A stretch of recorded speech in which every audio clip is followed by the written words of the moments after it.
Hello students, आइए क्रियाविधि को समझते हैं। हेलो एल्केन की अभिक्रियाओं की क्रियाविधि कैसे होती है। तो हेलो एल्केन की जो क्रियाविधि है वह दो भिन्न प्रकार की होती है। एक को आपको SN2 कहते हैं और दूसरे वाले को SN1 कहते हैं। तो हेलो एल्केन की अभिक्रिया विधि जो है वह दो विधियों द्वारा होती है, SN2 और SN1। तो आइए पहला स्टार्ट करते हैं SN2, ठीक है, जिसे द्विअणुक नाभिक रागी प्रतिस्थापन अभिक्रिया कहते हैं, SN2 रिएक्शन कहते हैं।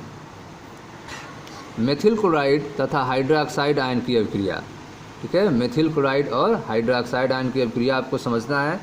यह आपका मेथिल क्लोराइड है CH3Cl और यह आपका हाइड्रोक्साइड आयन है। यहाँ पे हाइड्रोक्साइड आयन आपका नाभिक रागी है। हाइड्रोक्साइड आयन क्या है? नाभिक रागी है। और यह आपका हेलो एल्केन है, ठीक है, CH3Cl, ठीक है। तो यहाँ पे आप स्ट्रक्चर के बारे में अगर ध्यान से समझें तो यह आपका कार्बन है और कार्बन से जुड़ा हुआ 3 हाइड्रोजन है और यह एक हैलाइड है क्लोरीन के रूप में। तो इस कार्बन के साथ जो तीनों हाइड्रोजन जुड़े हुए हैं तो इसकी दिशा क्या होगी? तो इस कार्बन से जुड़े हुए यह हाइड्रोजन की दिशा जिस तरफ देख रहे हैं आप उधर ही है, ठीक है।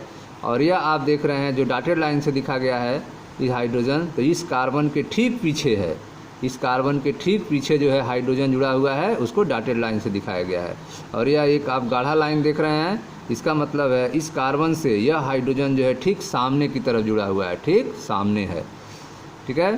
तो इस तरह से आप देख रहे हैं कि यह जो कार्बन से तीनों हाइड्रोजन है वह अलग अलग दिशाओं में जुड़े हुए हैं। यह हाइड्रोजन जो है सेम जिस दिशा में दिख रहा है उसी दिशा में है। यह हाइड्रोजन जो है इसके पीछे है कार्बन के, और यह हाइड्रोजन जो है ठीक इसके सामने है। और क्लोरीन जो है जिस दिशा में दिख रहा है उसी दिशा में है, ठीक। अब इस पर एक नाभिक रागी आक्रमण कर रहा है OH, ठीक है। हाइड्रोक्साइड जो है यहाँ पे नाभिक रागी है जो इस पर आक्रमण करेगा, ठीक है। और Cl जो है अलग होगा और OH जुड़ जाएगा। तो यह आपकी संक्रमण अवस्था है, यह मध्यम अवस्था है, बीच की अवस्था है, ठीक है, जिसमें आप देख रहे हैं कि यह हाइड्रोक्साइड आयन जो है अटैक किया हुआ है, इससे जुड़ने की कोशिश कर रहा है, और क्लोराइड आयन जो है अलग होने की कोशिश कर रहा है, ठीक है। तो यह संक्रमण अवस्था है। जैसे जैसे हाइड्रोक्साइड आयन इस पर अटैक करता है जुड़ने के लिए, वैसे वैसे क्लोराइड आयन जो है इससे अलग होता है, इससे दूर जाता है, ठीक है। तो यह एक संक्रमण अवस्था है जिसमें आप देख रहे हैं कार्बन की संयुक्ता 5 है। कार्बन की संयुक्ता इसमें कितनी है? 5 है। यह एक अस्थायी है, अस्थायी मिश्रण के रूप में इसको हम प्राप्त नहीं कर सकते हैं, ठीक है। इस अभिक्रिया में मिश्रण के रूप में यह हमें मिल जाए ऐसा संभव नहीं है, क्योंकि कार्बन की संयुक्ता 5 यहाँ पे दिख रही है। तो यह स्ट्रक्चर जो है, यह संरचना जो है संभव नहीं है, ठीक है। यहाँ पे आपको समझाने के लिए बताया गया है। तो जो ही आप देख रहे हैं हाइड्रोक्साइड आयन अटैक करता है, क्लोराइड आयन अलग होता है। तो जो ही क्लोराइड आयन अलग होता है तुरंत हाइड्रोजन का स्ट्रक्चर चेंज हो जाता है। ये तीनों हाइड्रोजन जिस दिशा में देख रहे हैं वह, ठीक है, वह ठीक पलट जाते हैं, ठीक है। आप देख रहे हैं कि हाइड्रोजन जो है इस दिशा में है और जो ही OH जुड़ता है तो OH जुड़ने के बाद जो है हाइड्रोजन की दिशा पलट जाती है, ठीक है। इसे इन्वर्जन कहते हैं, प्रतीपन कहते हैं। तो हाइड्रोजन का क्या हो जाता है? प्रतीपन हो जाता है। हाइड्रोजन की दिशा क्या होती है? बदल जाती है। पहले आप हाइड्रोजन देख रहे हैं इधर जुड़े हुए थे, ठीक है। जो ही OH आयन इससे जुड़ेगा तुरंत ही हाइड्रोजन या तीनों जो हैं उस साइड में दूसरे दिशा में चले जाएंगे, और यह क्लोराइड आपका अलग हो गया और OH उससे जुड़ गया, ठीक है। यह घटनाएं जो है दोनों साथ साथ होती हैं। OH का जुड़ना और Cl का अलग होना, यह घटनाएं क्या होती हैं? साथ साथ होती हैं, ठीक है। जो ही OH जुड़ता है तुरंत हाइड्रोजन का इन्वर्जन हो जाता है, ठीक है, प्रतीपन हो जाता है, और हाइड्रोजन तीनों जो हैं अलग दिशा में आ जाते हैं और OH जुड़ जाता है। इस तरह से आपका CH3OH बन जाता है, मेथेनॉल, ठीक है, मेथेनॉल बन जाता है और क्लोराइड आयन अलग हो जाते हैं, ठीक है। और इसमें आप देख रहे हैं कि यह द्वितीय कोट की अभिक्रिया है, ठीक है। यह द्वितीय कोट के बलगतकी का अनुसरण करता है, ठीक है। अर्थात यह अभिक्रिया का वेग दोनों अभिकारकों की सांद्रता पर निर्भर करता है। अभिक्रिया का जो वेग है वह दोनों अभिकारकों के सांद्रता पर निर्भर करता है, इसलिए यह द्वितीय कोट की अभिक्रिया कहलाती है। यह CH3Cl पर भी निर्भर करता है और OH आयन पर भी निर्भर करता है, इसलिए इसे द्वितीय कोट की अभिक्रिया कहते हैं। तो आइए समझते हैं CH3Cl मेथिल क्लोराइड तथा हाइड्रोक्साइड आयन की अभिक्रिया, ठीक है, जिसमें मेथेनॉल तथा क्लोराइड आयन बनता है। जिसमें क्या बनता है? मेथेनॉल तथा क्लोराइड आयन बनता है, ठीक है। यह द्वितीय कोट की बलगतकी का अनुसरण करता है, ठीक है। द्वितीय कोट की बलगतकी का अनुसरण करता है, अर्थात अभिक्रिया का वेग दोनों अभिकारकों की सांद्रता पर निर्भर करता है। जो अभिक्रिया का वेग है वह दोनों अभिकारकों की सांद्रता पर निर्भर करता है। यह मेथिल क्लोराइड और हाइड्रोक्साइड आयन दोनों के सांद्रता पर यह अभिक्रिया का वेग निर्भर करता है, इसलिए यह द्वितीय कोटि की अभिक्रिया कहलाती है। इस अभिक्रिया का आरेखीय रूप चित्र 10.2 में दिखाया गया है। ठीक है, तो यह आरेखीय रूप आप देख रहे हैं। एक और फिगर है इसका, आइए उसको देखते हैं, ध्यान से इसको समझें। यह आपका आक्रमणकारी नाभिक रागी है OH। ठीक है, आक्रमणकारी नाभिक रागी है आपका OH है। यह आपका ऑक्सीजन है, यह हाइड्रोजन है। यह आपका CH3Cl है, CH3Cl है जो क्रियाधार है। ठीक है, यह कार्बन है आपका, और यह हाइड्रोजन तीनों हैं, और यह आपका Cl है। ठीक है, यह आपका क्रियाधार हो गया, यह आपका नाभिक रागी आक्रमणकारी नाभिक रागी हो गया। ठीक है, अब इसमें आप देख रहे हैं यह आपका OH जो है यह अटैक कर रहा है CH3, ठीक है, CH3 पर, और यह जो है आपका Cl जो है अलग हो रहा है। तो यह आपका संक्रमण अवस्था है जिसमें OH अटैक कर रहा है और Cl अलग हो रहा है। ठीक, संक्रमण अवस्था इसको कहते हैं। कार्बन की संयुक्ता इसमें 5 होती है, 1 2 3 4 5, अतः यह अस्थायी होता है। ठीक है, जो ही यह अटैक करता है, जो ही यह जुड़ता है, क्लोराइड आयन अलग होते हैं, तुरंत यह जुड़ जाता है, और यह जो हाइड्रोजन जो आप देख रहे हैं, तीनों इस दिशा में देख रहे हैं, तुरंत हाइड्रोजन जो है दूसरी दिशा में चले जाते हैं। ठीक है, तो यह हाइड्रोजन जो है दूसरी दिशा में चले जाते हैं, और यह आपका उत्पाद बन जाता है CH3OH। यह आपका उत्पाद बन गया, और यह आपका क्लोराइड आयन अलग हो जाता है। टूटने वाला यह नाभिक रागी है आपका। ठीक है, तो यह जो है लाल गेंद जो है आक्रमणकारी हाइड्रोक्साइड को बता रहे हैं। यह जो लाल गेंद है यह आक्रमणकारी हाइड्रोक्साइड आयन को बता रहे हैं, और जो हरा गेंद है वो हैलाइड आयन को बता रहे हैं। जो हरा गेंद है किसको बता रहे हैं? हैलाइड आयन को प्रदर्शित कर रहे हैं। ठीक है, तो यह आपकी द्विअणुक नाभिक रागी प्रतिस्थापन अभिक्रिया को प्रदर्शित किया गया है। ठीक है, ध्यान से देखें। अब यह द्विअणुक नाभिक रागी SN2 को प्रदर्शित किया गया है आक्रमणकारी नाभिक रागी की एल्किल हैलाइड से अन्योन्य क्रिया होने पर। ठीक है, तो जो आक्रमणकारी नाभिक रागी है यह एल्किल हैलाइड से क्या करता है? अभिक्रिया करता है, अन्योन्य क्रिया होता है इन दोनों के बीच में, जिससे कार्बन हैलाइड बंध टूटता है। कार्बन हैलाइड बंध क्या होगा? टूटेगा। ठीक है, और OH जो है इससे जुड़ेगा, तो एक तरफ बंध टूट रहा है और एक तरफ बंध बन रहा है। तो यह द्विअणुक नाभिक रागी प्रतिस्थापन अभिक्रिया प्रदर्शित करता है आक्रमणकारी नाभिक रागी की एल्किल हैलाइड से अन्योन्य क्रिया होने पर कार्बन हैलाइड आबंध टूटता है, तथा साथ ही कार्बन और आक्रमणकारी नाभिक रागी के बीच एक नया आबंध बनता है। ठीक है, तो यहाँ पे आप देख रहे हैं कार्बन हैलाइड बंध यह टूटता है, और इसके साथ ही कार्बन और हाइड्रोक्साइड के बीच एक नया बंध बनता है। यहाँ पर कार्बन तथा ऑक्सीजन के मध्य कार्बन ऑक्सीजन बंध बनता है। कार्बन और ऑक्सीजन के मध्य यह बंध बनता है, कार्बन ऑक्सीजन बंध बनता है। ठीक है, ये दोनों प्रक्रियाएं साथ एक ही पद में संपन्न होती है। ठीक है, यह बंध का टूटना और बंध का बनना दोनों प्रक्रियाएं जो हैं साथ होती हैं, एक ही साथ संपन्न होती हैं।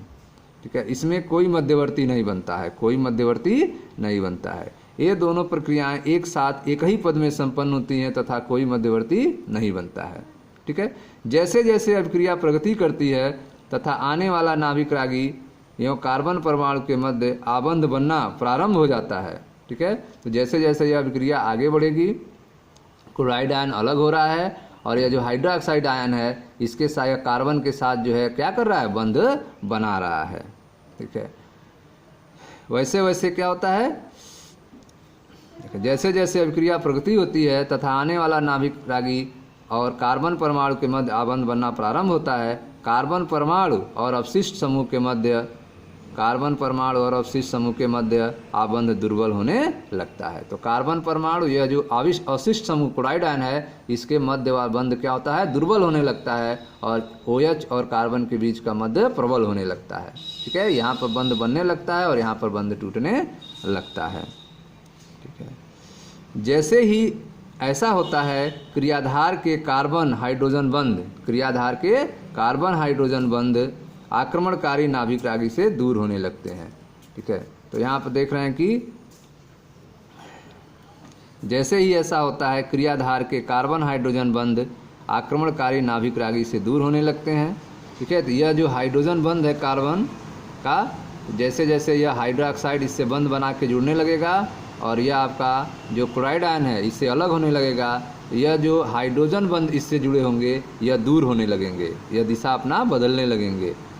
ठीक है, क्रियाधार के कार्बन हाइड्रोजन बंध आक्रमणकारी नाभिक रागी से दूर होने लगते हैं। यह आक्रमणकारी नाभिक रागी आ रहा है तो यह हाइड्रोजन क्या होंगे, दूसरे तरफ जाने लगेंगे, दूर होने लगेंगे, तभी इसको जगह मिलेगा और यह इससे जुड़ पाएगा। ठीक है ना। पहले यहाँ देखो ध्यान से, तो यह हाइड्रोजन जो है इसको घेरे हुए हैं कार्बन को, तो यह OH आ रहा है तो जगह नहीं मिलेगा। तो जैसे जैसे OH कार्बन के नज़दीक आएगा यह तीनों हाइड्रोजन जो है दूसरे तरफ जाने लगेंगे। ठीक है, तो यहाँ पे आप देख रहे हो हाइड्रोजन इधर है और इधर जो है इधर दिशा बदल रहे हैं, और जहीं यह इससे जुड़ जाएगा तुरंत जो है यह तीनों हाइड्रोजन की दिशा इधर हो गई। ठीक है, संक्रमण की देखो ध्यान से, जैसे ही ऐसा होता है क्रियाधार के कार्बन हाइड्रोजन बंध आक्रमणकारी नाभिक रागी से दूर होने लगते हैं। संक्रमण की स्थिति में तीनों कार्बन हाइड्रोजन बंध एक ही तल में हो जाते हैं। ठीक है, तो संक्रमण की स्थिति में क्या होता है, तीनों जो कार्बन हाइड्रोजन बंध हैं वह एक ही तल में हो जाते हैं तथा आक्रमणकारी एवं टूटने वाला नाभिक रागी कार्बन से अंशतः जुड़े रहते हैं। ठीक है, तो संक्रमण की स्थिति में हाइड्रोजन जो कार्बन से जुड़ा है वह एक तरफ हो जाते हैं और यह आपका OH और Cl यह अभी तक जुड़े रहते हैं। ठीक है, जो टूटने वाले हैं और बनने वाले हैं वह अभी जुड़े रहते हैं, लेकिन हाइड्रोजन एक तरफ हो जाते हैं। जैसे ही आक्रमणकारी नाभिक रागी कार्बन के समुच्च पहुंचता है, तो आप देख रहे हैं संक्रमण की स्थिति में तीनों कार्बन हाइड्रोजन बंध एक ही तल में हो जाते हैं तथा आक्रमणकारी एवं टूटने वाला नाभिक रागी कार्बन से अंशतः जुड़े रहते हैं। जैसे ही आक्रमणकारी नाभिक रागी कार्बन के समीप पहुंचता है, जैसे ही आक्रमणकारी आप OH देख रहे हैं यह कार्बन के जैसे ही समीप पहुंचता है, कार्बन हाइड्रोजन बंध पहले की दिशा में तब तक अग्रसर होते रहते हैं जब तक कि टूटने वाला समूह कार्बन से टूटकर अलग नहीं हो जाता है। ठीक है, तो आप देख रहे हैं कि कार्बन हाइड्रोजन बंध जो है वह पहले की दिशा में आने लगते हैं जब तक कि जो टूटने वाला बंध है वो अलग नहीं हो जाता है। जैसे ही आक्रमणकारी नाभिक रागी कार्बन के समीप पहुंचता है, कार्बन हाइड्रोजन बंध पहले की दिशा में तब तक अग्रसर होते रहते हैं जब तक कि टूटने वाला समूह कार्बन से टूटकर अलग नहीं हो जाता। परिणाम स्वरूप आक्रमण के लिए उपलब्ध कार्बन परमाणु का विन्यास प्रतीप हो जाता है। तो आक्रमण के लिए जो उपलब्ध कार्बन विन्यास है वह क्या हो जाता है, तुरंत प्रतीप हो जाता है, बदल जाता है। कैसे, जैसे आप देखते हैं कि तेज हवाओं में जो है छाता जो है अपनी दिशा को बदल देता है, छाता पलट देता है।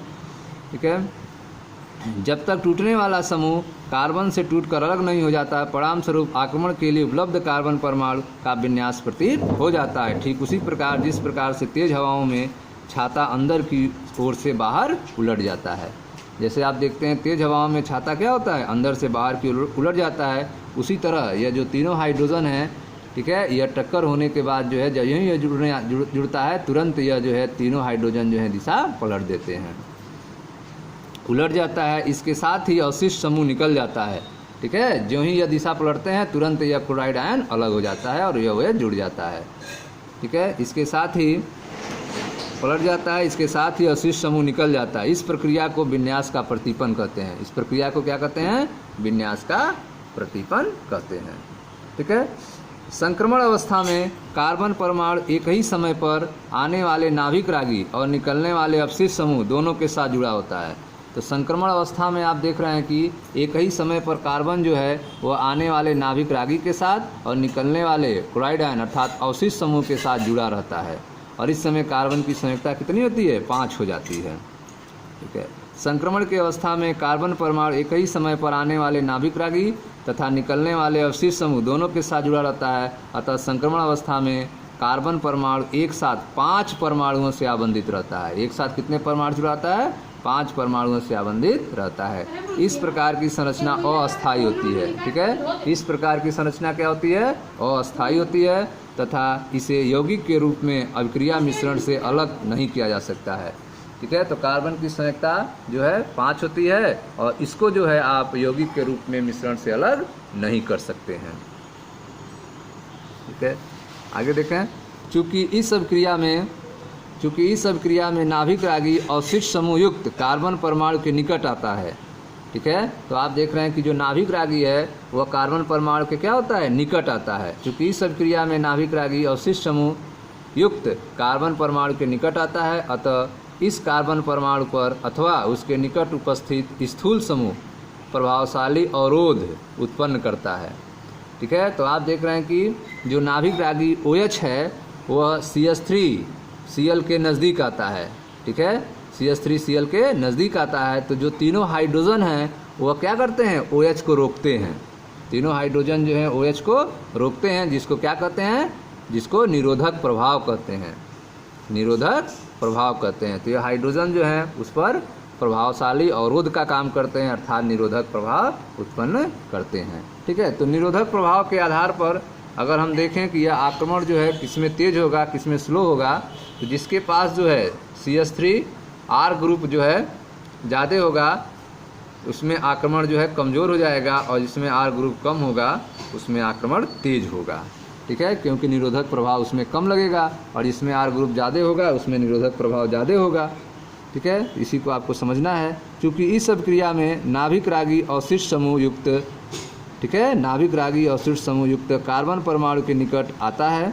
नाभिक रागी जो क्या है, कार्बन परमाणु के निकट आ रहा है, अतः इस कार्बन परमाणु पर अथवा उसके निकट उपस्थित स्थूल समूह प्रभावशाली अवरोध अर्थात निरोधक प्रभाव उत्पन्न करता है। सामान्य एल्किल हैलाइडों में, ठीक है, अगर सामान्य एल्किल हैलाइडों में देखा जाए तो जो मेथिल हैलाइड है वो सबसे अधिक शीघ्रता से SN2 अभिक्रिया देता है। सामान्य एल्किल हैलाइडों में मेथिल हैलाइड अर्थात CH3X, ठीक है, जो मेथिल हैलाइड है वह अधिक शीघ्रता से SN2 अभिक्रिया देता है। क्यों? क्योंकि इसमें केवल 3 छोटे हाइड्रोजन परमाणु होते हैं। इसमें क्या होते हैं, 3 छोटे हाइड्रोजन परमाणु होते हैं। तृतीयक एल्किल हैलाइड सबसे कम क्रियाशील होता है। जो तृतीयक एल्किल हैलाइड होता है वह सबसे कम क्रियाशील होता है। क्यों?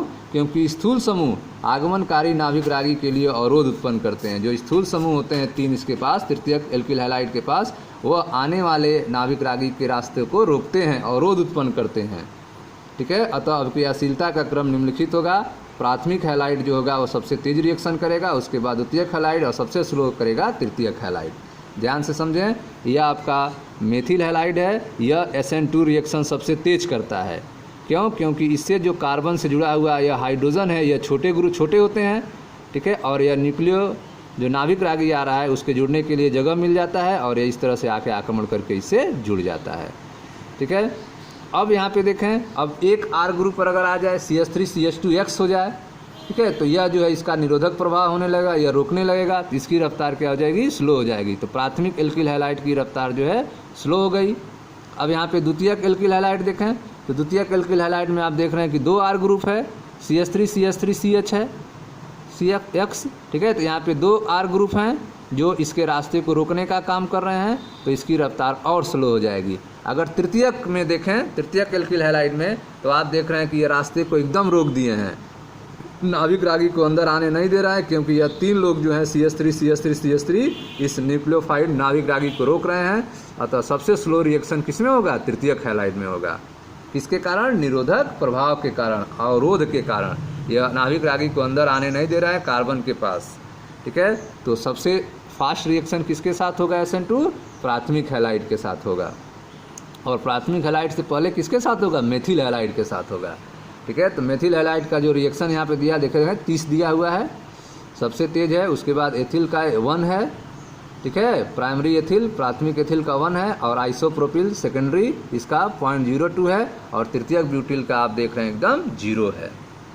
ठीक है, तो SN2 रिएक्शन जो है आप देख रहे हैं तृतीयक ब्यूटिल का जो एकदम 0 दिखाया गया है। यह नाभिक रागी से नहीं जुड़ सकता है, क्योंकि यह लोग रोक दिए हैं रास्ते को। ठीक है, सबसे तेज नाभिक रागी को जुड़ता है किसमें, मेथिल में, इसका 30 दिखाया गया है। ठीक है, तो इस तरह से आपने देखा कि सामान्य एल्किल हैलाइडों में मेथिल हैलाइड सबसे अधिक शीघ्रता से SN2 अभिक्रिया देता है, क्योंकि इसमें केवल 3 छोटे हाइड्रोजन परमाणु होते हैं। तृतीयक एल्किल हैलाइड सबसे कम क्रियाशील होता है, क्योंकि स्थूल समूह, ये जो स्थूल समूह है या बल्कि जो ग्रुप हैं, स्थूल समूह जो हैं वह आगमनकारी नाभिक रागी के लिए अवरोध उत्पन्न करते हैं, उनके रास्ते को रोकते हैं। अतः अभिक्रियाशीलता का क्रम जो होगा प्राथमिक हैलाइड ग्रेटर देन द्वितीयक हैलाइड ग्रेटर देन तृतीयक हैलाइड। ठीक है स्टूडेंट्स, तो यह था आपका SN2 अभिक्रिया के बारे में। अब आप इसको रिवीजन कीजिए ताकि आपका क्लियर हो जाए। मिलते हैं नेक्स्ट वीडियो में, जिसमें आपको SN1 रिएक्शन के बारे में एक्सप्लेन करेंगे। Thank you.